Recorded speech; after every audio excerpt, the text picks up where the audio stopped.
যদি পুলিশকে নিউট্রাল করে দেয় তাহলে ঢাকা বিশ্ববিদ্যালয় থেকে ছাত্রলীগ এবং ছাত্র দলকে তাড়াতে আমাদের ১ ঘন্টা সময় লাগবে। এই যে ৩০,০০০ লোক বিএনপির লোক করেছে এটা কি? এর 90% সব জামাতের রিক্রুট করা। জামাত ২০০৯ সন থেকেই গুপ্ত রাজনীতি করছে। যখন আওয়ামী লীগ ক্ষমতায় এলো ঠিক সেই সময়টিতে তারা কিন্তু ইরান যেভাবে এখন মধ্যপ্রাচ্যে প্রক্সি যুদ্ধ করছে, ২০০৯ সন থেকেই তারা বিভিন্ন গঠনের মধ্যে তাদের লোক ঢুকানোর চেষ্টা করেছে। এবং অবাক করার ব্যাপার হলো, আমি যখন সংসদ সদস্য ছিলাম তো সামহাও কয়েকটা মিনিস্ট্রির সঙ্গে আমার খুব ভালো সম্পর্ক। আমি নিজে যোগাযোগ মন্ত্রণালয়ে ছিলাম, আর ধর্ম মন্ত্রণালয়টা যেহেতু পটুয়াখালীর মন্ত্রী ছিলেন সেই সুবাদে ধর্ম মন্ত্রণালয়ের সঙ্গে আমার সম্পর্কটা ভালো ছিল। আমি অবাক হয়ে গেলাম যে ইসলামিক ফাউন্ডেশনের মতো একটা প্রতিষ্ঠানে ওই সময়টাতে প্রায় ৩০,০০০ ম্যান পাওয়ার ছিল ইন 2009। তো ইসলামিক ফাউন্ডেশনের যে ডিজি তিনি বললেন যে স্যার কী বলবো, দুঃখের কথা, এই যে ৩০,০০০ লোক বিএনপির লোক করেছে এটা কি? 90% সব জামাতের রিক্রুট করা। তো একটা প্রতিষ্ঠানে ৩০,০০০ লোক, যে ম্যান পাওয়ার মানে 2000 যে বেগম খালেদা জিয়া যে ইলেকশনে এলেন 2001 সনে ম্যান পাওয়ার হয়তো 1000 বা 1500 ছিল। সেই 1000-1500টাকে ম্যান পাওয়ারে 30,000-এ উন্নয়ন করেছে বিএনপি ব্যবহার করে। তো এই ধরুন বিএনপির জমানাতে তারা যে রিক্রুটমেন্টগুলো করেছে গভর্নমেন্ট যুগেতে, সেনাবাহিনীতে করেছে, তারপরে শেষে সিভিল ক্রেসিতে করেছে, ফলে কি হলো, এখন তাদের ডিসি, এসপি, ক্যাবিনেট সচিব থেকে শুরু করে কোনো জায়গাতে লোকের কোনো অভাব নেই। আর অন্যদিকে বিএনপি এবং আওয়ামী লীগের যারা লোকজন, তারা ময়লার বাক্সের চাঁদাবাজি, কারণ বাজারের মাস্তানি, তারপরে সে ওই অ্যাসোসিয়েশনের কে সভাপতি হবে, তারপরে এই একটা পুলিশ মানে সে ট্রান্সফার করলে কয় লাখ টাকা পাওয়া যাবে, এই সমস্ত দালালি ফালালিতেই তারা কিন্তু পুরো জীবন যৌবন শেষ করে দিয়ে, কারো চুল গেছে, কারো পিঠ গেছে, কারো কত কিছু নষ্ট হয়ে গেছে এই পরবর্তীতে। কিন্তু জামাত মাশাআল্লাহ তাদের চেহারা শুরুতে এই বিভিন্ন সময়টাতে নূরের ঝলক, আপনি দেখলেই মনে হবে যেন একেবারে আসমান থেকে সাকেস্তা চলে আসছে। এবং অদ্ভুত, আপনি কোনো জামাতের লোকের সাথে চলছেন কিনা, আপনি যেহেতু ভদ্রমহিলা, নিঃসন্দেহে কোনো অন্য মহিলা জামাতের সাথে চলছেন, আমরা যারা পুরুষ জামাতের সাথে চলছি, তার সাথে দেখা হলেই করবে কি, সুন্দর করে হ্যান্ডশেক করবে।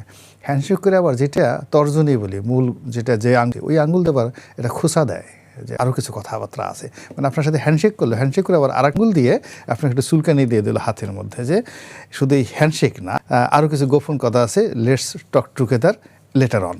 এরপরে সে করবে কি, আরও একটু খাতির করার জন্য জড়িয়ে ধরবে। এবং মানে হাক এমন একটা জিনিস, সেটা যে কোনো মানুষকে নরম করে ফেলে। একজন হুজুর তারপরে পকেট থেকে আতর বের করে আপনার দাড়ি মোবারকে, চুলে বা হাতে একটু আতর লাগাই দিবে। এরপরে আপনাকে যদি খুব ফ্রুটফুল মনে করে, আপনার বাসাটা জায়নামাজ পাঠাবে, একটা কোরআন শরীফ পাঠাবে, একটা তসবি দেবে, এরকমভাবে তারা বিভিন্ন কাজ করে। এবং আমি আওয়ামী লীগের এমপি, তখন ভয় লাগে যে যদি কোনোদিন বলে যে রনি সাহেব ও জামাতের লোক ছিল, আমার তো, বিকজ আমাকে একবার সে পাঠিয়েছে, জায়নামাজ পাঠিয়েছে, আম পাঠিয়েছে, মানে পাপি আম পাঠায় আমাকে রেগুলার, কিন্তু জামাতের আম একবার দিবে পাঠানোর পর, এবং আম শুধু পাঠায় না, পাঠিয়ে আমাদের আমির বা সেক্রেটারি তারা টেলিফোন করে যে ভাই আপনাকে আম পাঠিয়েছে, ক্ষুদ্র এই উপহারটুকু নিয়ে আমাদেরকে করেন। তো একবার দিবার পরে আমি পরে আবার ফেরলাম, যে আমি বললাম যে নো, আপনার সাথে আমাদের কোনো সম্পর্ক নেই, কিনা আপনি এই জিনিসগুলো পান, এগুলো আমার জন্য একটা লায়াবিলিটিস হবে। কিন্তু কয়জন এটা ফেরত পাঠাতে পেরেছে? তো এইভাবে ধরেন অনেকগুলো জায়গা, ক্ষমতার অনেকগুলো জায়গা, যেখানে তারা নিউট্রাল করার জন্য, নরম করার জন্য, তাদের পক্ষে আনার জন্য ম্যানি পলিসিস। তো সেই পলিসিগুলো করে জামাত আজকের যে অবস্থাতে এসেছে, তাদের ধারণা হয়েছে, দে ইউজ টু বিলিভ যে এই রাষ্ট্র পরিচালনা করতে পারে।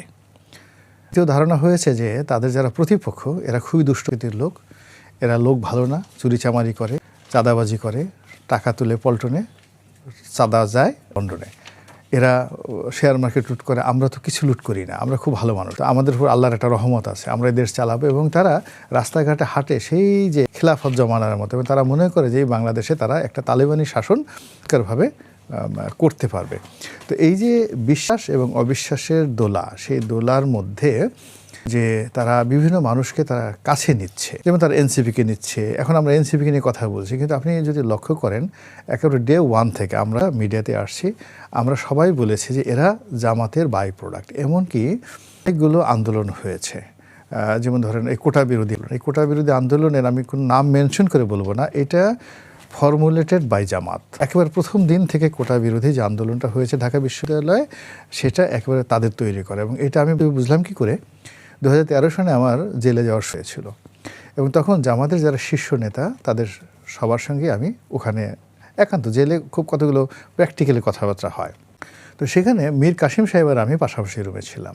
উনি আমাকে ওই সময় বললেন, আমি আবার এটা এসে বাংলাদেশ প্রতিদিনে লিখেছি এই লেখাগুলো, বলছেন যে আমরা উই আর সো রেজিমেন্টেড, ক্ষমতা এত বেশি যে যদি পুলিশকে নিউট্রাল করে দিতে হয় তাহলে ঢাকা বিশ্ববিদ্যালয় থেকে ছাত্রলীগ এবং ছাত্র দলকে তাড়াতে আমাদের 1 ঘন্টার সময় লাগে। এবং এই কথা আমি যখন এসে লিখলাম, মানে আওয়ামী লীগ বা বিএনপির কোনো লোক কিন্তু প্রতিক্রিয়া দেখালো না। যে বাংলাদেশ প্রতিদিনের মতো জায়গাতে ঠিক এই রেফারেন্স দিয়ে যে মীর কাসিম সাহেব আমাকে বলেছে এবং সেটা বই আকারে ছাপা হয়েছে। 2013 সনে তাদের যে প্রস্তুতি ছিল, পরবর্তীতে যখন আমি 2014 সনে ইলেকশন করলাম না, জামাতের বড় বড় নেতা আমার কাছে আসতেন, আমি নাম বলবো না, অনেক মারা গেছেন, তাদেরকে বলবো না। তো যে প্ল্যানগুলো দেখেছি, পরিকল্পনাগুলো, সেই পরিকল্পনা অনুযায়ী তারা রেজিমেন্ট ফোর্স হিসেবে যে কাজগুলো অতীতে করেছে এখনও ঠিক সেম কাজগুলি কিন্তু তারা করে যাচ্ছে। এবং আপনি যখন একজন সেনাপ্রধান তিনি যখন বলছেন আমিরে জামাত, মানে আমিরে জামাত এই শব্দটা ইন্টারনালি, মানে তারা কিন্তু তাদের জামাতকে, মানে যারা লোকজন আছে তারাই কেবল বলেন আমিরে জামাত, আবার বলেন আমিরুল, না নাইবে আমির না, নাইবে আমির তো দ্বিতীয় পদ, মানে জামাতের আমির, মানে নর্মালি আমরা এখানে যারা আছি বলি জামাতের আমির বা জামাতের আমির ডাক্তার শফিক, খুব অর্ডিনারি আমরা এইভাবে বলি। একইভাবে যদি সাহেবকেও বলা হয় তাহলে নিশ্চয়ই নায়েবে আমির বলা হবে। হ্যাঁ, নায়েবে আমির বলা। এখন ওরা জামাতের যারা লোকজন আছে তারা এটা একটা সম্মানজনক উপাধি, তারা বলে আমিরে জামাত, আমিরে জামাত এই কথা।